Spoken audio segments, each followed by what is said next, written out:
I'm here for Phil Baroni. He asked me to come here to this event. He's wrestling tonight in that ring, and I'm going to walk him out with Mr. Alite, and I'm going to do his promo. But I'm also here for another reason. There's a fighter, an MMA fighter, that some of you may not have heard about, but you should have heard about. John Gotti III.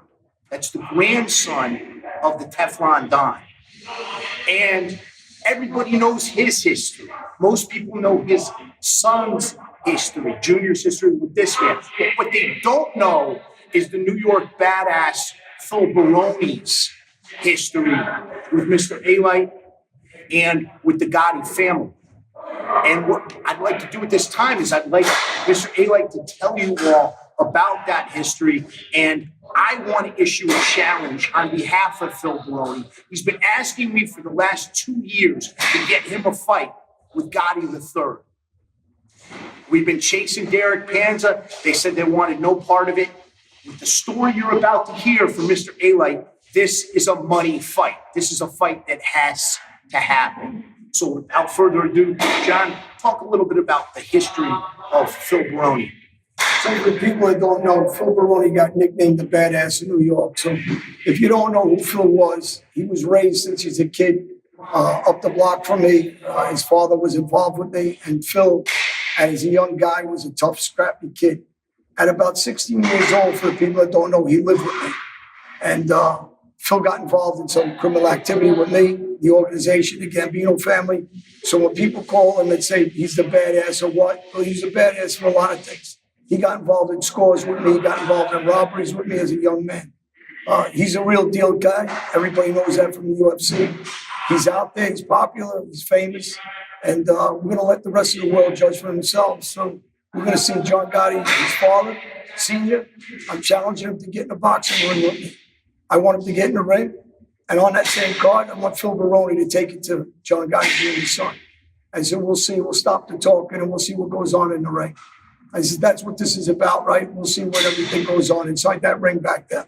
And we'll see who's talking and who's just and who's doing what they say they're going to do. So let them come in, let them fight us. Let's take it where it belongs, inside the ring. And for Gotti III, this is the perfect fight. Everybody knows in the fight game, it's about the backstory. It's about the hype. There has never been a backstory like this, ever, in boxing, in MMA, in any combat sport. You guys know Bob Carson, he's a walking encyclopedia of combat sports and of MMA. Bob, has there ever been in the history of sports a fight with this kind of a background? No, I've never seen. I've been around the sport of mixed martial arts since 1999. I've competed. I've covered it since 2006. I've never seen anything like it, which is why I'm down here. I'm down here because I'm genuinely intrigued as someone who covers the sport and as a fan myself. I'll tell you guys, I managed Phil Baroni. I managed UFC Hall of Famer Stephan Bonner. Everybody knows Dan the Beast Severn. I've been around for a long time. I worked for Bellator in marketing during Bjorn Rebney's tenure. Only time ever that we beat UFC head-to-head in the ratings was when I put the Bonner-Tito Ortiz fight together. I know how to make money in the game. Derek Panza, you're holding this kid back. John Gotti III is not even scratching the surface of what he could do. And there is no other fight in the game he could take that has anywhere near this kind of backstory. Is there a timeline for this fight? What has to happen to make this fight happen? Well, I've got promoters that are already interested. What needs to happen is they need to accept. That's the bottom line. John Gotti Jr., who you want to fight, I'm assuming he's relatively the same age as you in shape. Do you have any idea his background? Does he have a boxing background? He seems like he's in pretty good shape. Well, I trained in Queens at a place called the Lost Battalion Hall. It was a gym in Queens Boulevard. You had some famous fighters there. I did a radio show with Jerry Cooney, when everybody knows who Jerry Cooney is. He trained at that gym.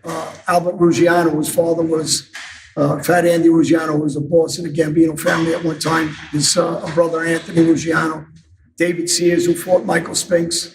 We were all in the same camp growing up. So, I've been around the boxing game since I'm a kid. I traveled around the world. I was fighting in Brazil.